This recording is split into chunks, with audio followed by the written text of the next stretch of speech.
Hello and welcome to second lecture in chapter 11 of our comprehensive course on artificial intelligence, machine learning and data science. Now here we wanted to discuss about this thing, that how pandas can help in handling time series data.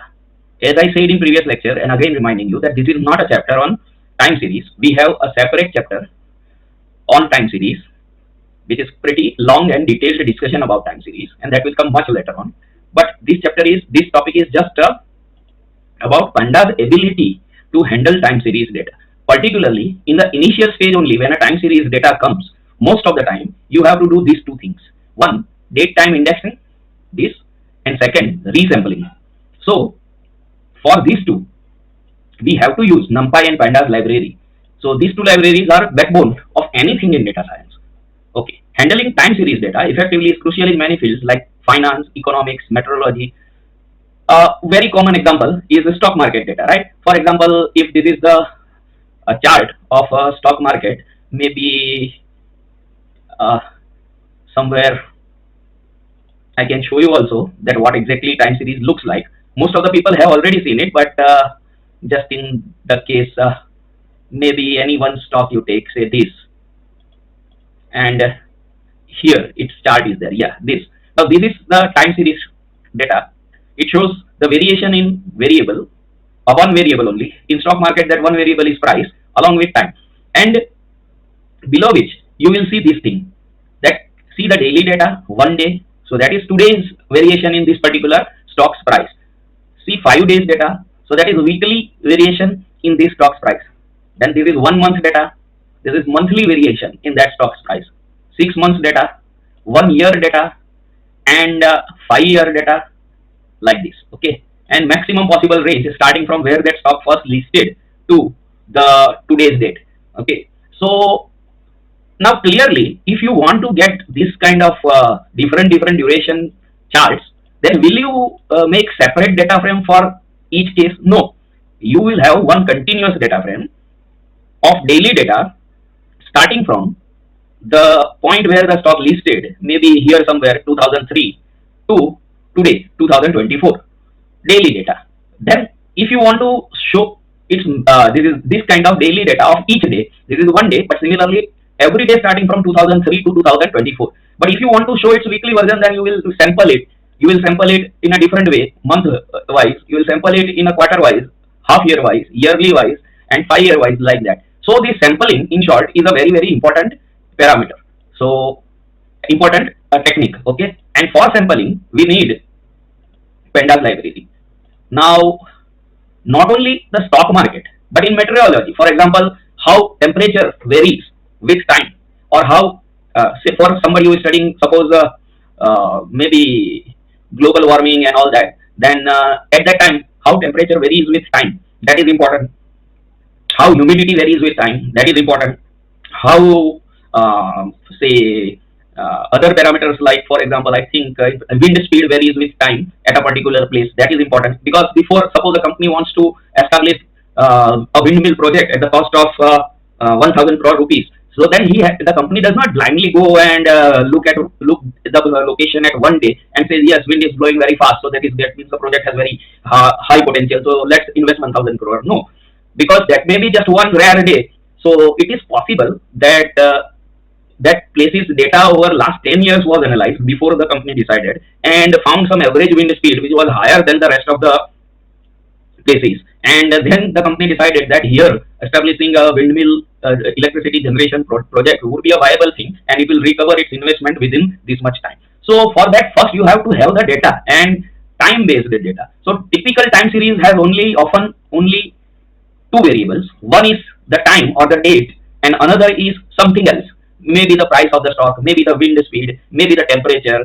It can be a combination of something else also, say temperature, humidity, and the wind speed, for a complete idea about the weather at a particular place, like that. Okay, but mostly date or time as one index column, and next the main column of the data is only one parameter, price or wind speed, etc. So let us create our own time series. We have been doing that method only, that whatever data we want to study, we first create it synthetically. So it is simple. First we create this pd.date underscore range, and we start from 1st January 2024 and period is 100, and that is 100 days, and frequency is daily.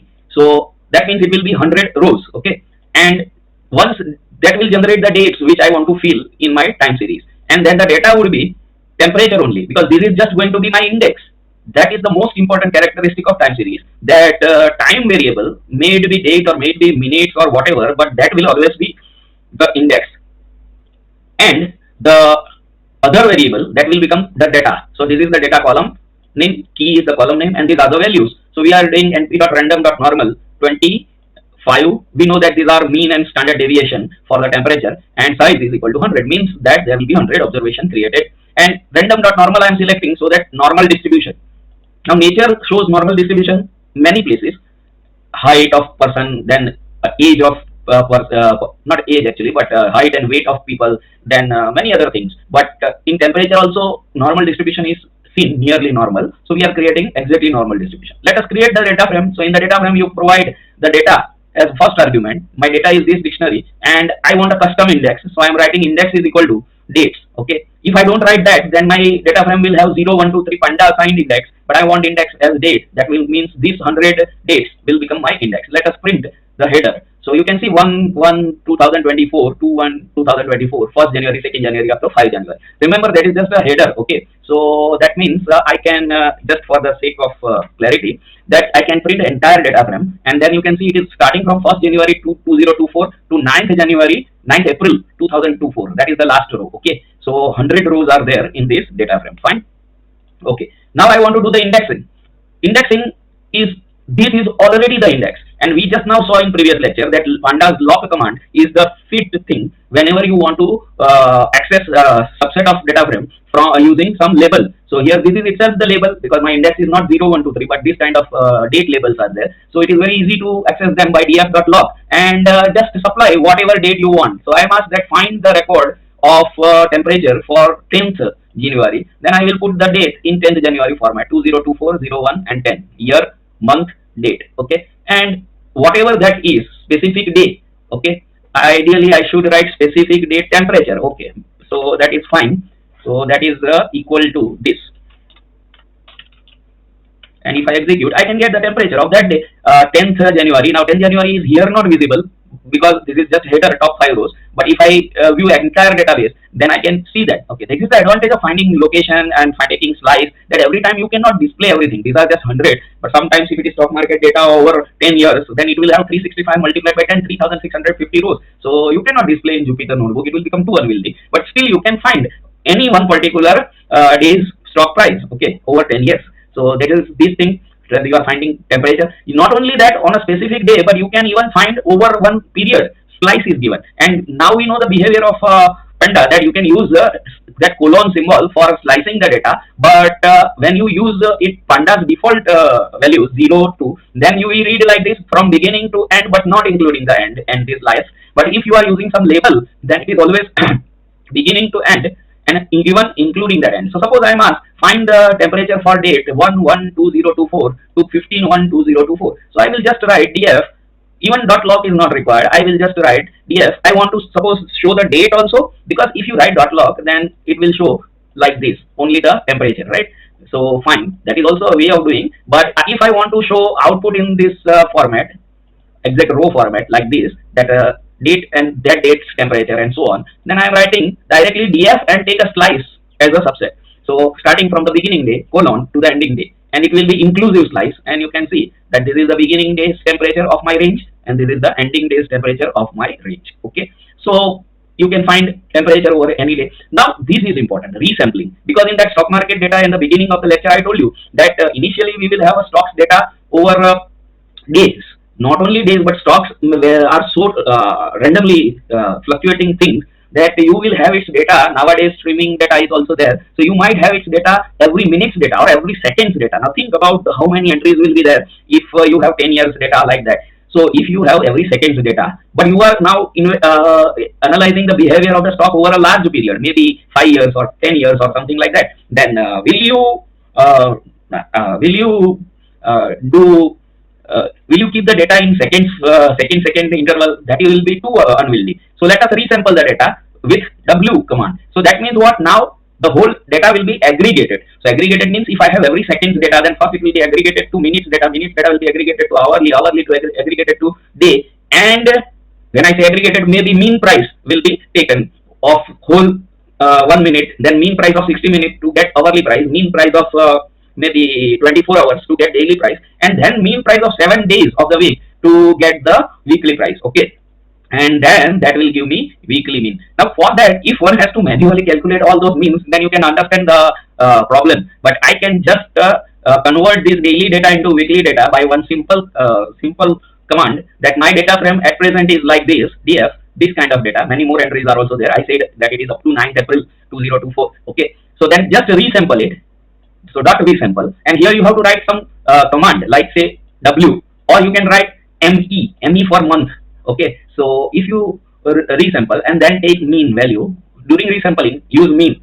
Here you can even use median if your maybe you want to make statistically robust things and your algorithm requires median, then you take median. Okay, any other aggregate function, right? So df dot resample weekly, and then by using which aggregate function? Then by using mean. And let us print that weekly mean.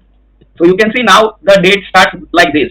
Here the date was starting from 1 to 15 and so on, but here now 1 to 7, that data is aggregated into a single entry and it is shown at 7, and that will be what? That will be the average of temperature of these 7 days.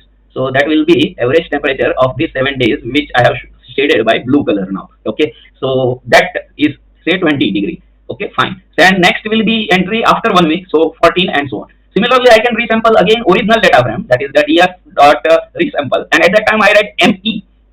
Remember earlier m was used, but now me is used. So remember that. Okay, so then it will be monthly resample. Now monthly will be very small data frame, because I told that it was 1st April to 9th 1st January to 9th April, right? So that means January, February, March and April, only that many months are there. So then this is first month average. It stops at that, it shows the value at the ending of the month. Then this is second February month's average, this is the March month's average, and this is the April month's average. Of course, for April month's average, it will find only average of first 9 days, because your data set was itself like that, its last row had entry for 9th April. So fine, it will show the average for only 9 days. Okay, but that is the reason why the value also is appearing less, because when you say monthly, then denominator is always 30, but the numerator is only of the sum of temperatures of 9 days. So that is why this is slightly misleading. So you have to take care of this thing while doing resampling, that why this is coming out to be so less. Is it that the temperatures have gone down greatly? So let me show you df.tail, and let us check, because you have to check that whether this average is so less because it is some harsh winter or maybe it was just because then you can see that this is this is the sum of temperatures, right? So it should not be so less, because other sums are very large, and this is average is 17, maybe around 20 over this period. So then if whole month would have been taken, then I think 20 multiplied by 30, so 600 around value should have been there, but it is not there, because my data itself ends at 9th April 2024. So while sampling, you need to take care of this thing and keep an eye on some anomalous data, and immediately you have to check that why that anomaly is arising. Okay, fine. But this such a resampling is the first step. Indexing and resampling, this is the first step which you need to do while doing time series analysis. Okay, so this is the explanation which we have already done. Now in next part we will be doing this, that is using pandas and numpy to apply custom function, and at that time we will use these two, apply and map. And again, these are tremendously powerful operations, apply and map, and advanced users use them so frequently. Okay, so we will see them in next lecture. Thank you.